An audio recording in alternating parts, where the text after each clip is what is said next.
талантҳои ҷавони бисёрро имрӯзҳо мухлисон бо Месси муқоиса мекунанд. Яке аз онҳо Мессии туркӣ буд, ки ба Реал Мадрид пайваст. Ба монанди ӯ якчанд футболбози дигарро Мессии ҷадид меномиданд, ки ҳоло гуфта мегузарем. Масалан, Мессии мисрӣ Салоҳ, Мессии шветсарӣ Шакирӣ, Мессии ҷопонӣ Таке Кубо, Мессии каталонӣ Жерар де ла Феу ва боз якчанд бозингарони дигар. Вале на ҳамаи онҳо дар корномаашон муваффақ гаштаанду сабабашро акнун тамошо кунед. дӯстон, агар шумо ба тамошои футбол ва дигар навъи варзиш шавқ дошта бошед, агар шумо хоҳед ки тамошои бозиҳо бароятон боз ҳам ҷолибтар гузарад, пас ҳатман аз хизматрасониҳои ширкати 1x истифода баред. Дар 1x регистратсия осон ва пардохт аз тамоми гӯшаи канори дунё, вале муҳимтар аз он бонус то $100 дар аввалин пардохт бо промокоди тачфут. силкаи зарурӣ дар комментария. Ба ҳама муваффақият. вақте бо Месси муқоиса меравад, бозингарон фишори зиёд мегиранд. вақте ки ин унвонро мегиред, ҳамагон ҳунари зеботаринро мунтазир мешаванд. гап сари мухлису ҳамдастаҳо нест, балки оиди медиа ва дастаи футболбоз меравад, ки мисли тафтони хӯрокпазӣ ҳастанд. биёед якчанд мисол меорем.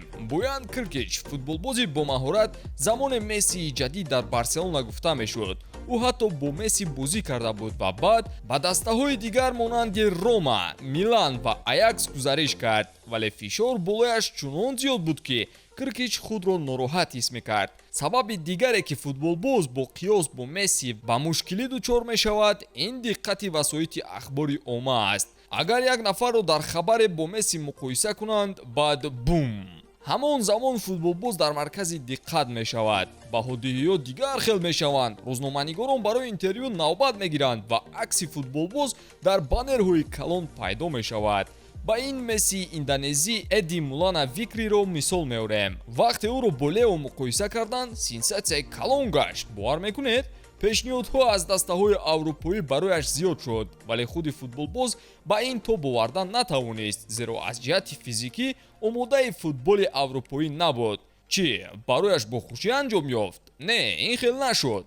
шояд Эди фикр мекард, ки бо ҳамон тӯбман карданаш мисли Месси дурахшиш мекунад ва борҳо ишора карда буд, ки агар ба Аврупо наравад, футболро тарк мекунад. аммо футболи имрӯза танҳо як ҷиҳатро нигоҳ намекунад. он ҷо дисциплина, омодагии физикию як қопча чизи дигар лозим аст ва Эди ба талабот ҷавобгӯ набуд.